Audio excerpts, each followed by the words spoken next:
Have Fantom symbol FTM versus the dollar. We recorded a few videos on this one last week being pretty damn bullish on it, and I think I'd still be bullish on it, actually. Looking at that weekly closure right there, really strong, really powerful. Wouldn't be surprised to see new all-time highs maybe this week, very likely next week. In this case, we do see weekly RSI back in the bullish, or deeply in the bullish control zone, looking really strong right there overall.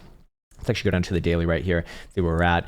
Short term, could we have a short term move to the downside at like 182, or all the way down to 169? Yep, that's completely fine. Overall, you got your higher lows as long as you're above about 145.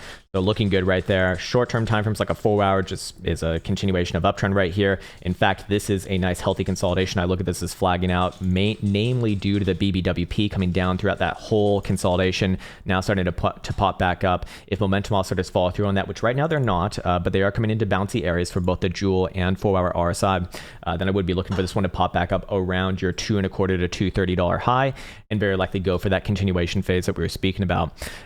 So did we hit any of the long-term targets that we were looking at from last week? Let's just pop this on right here.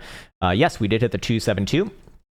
Typically don't see like major highs around that region, so I don't think that we've seen like the highs just yet. I do expect that this one will move towards $2.90 to $3 first before we see any sort of like major daily high put in, and then come back and reanalyze it after that. I mean, long term it's still pretty damn good, to be fair. So let's go see what momentum oscillators look like from this angle over here, and then come up with an invalidation point as well. 4 hours is going to be pointed up and north as long as we close above 208.5, looking pretty damn good right now.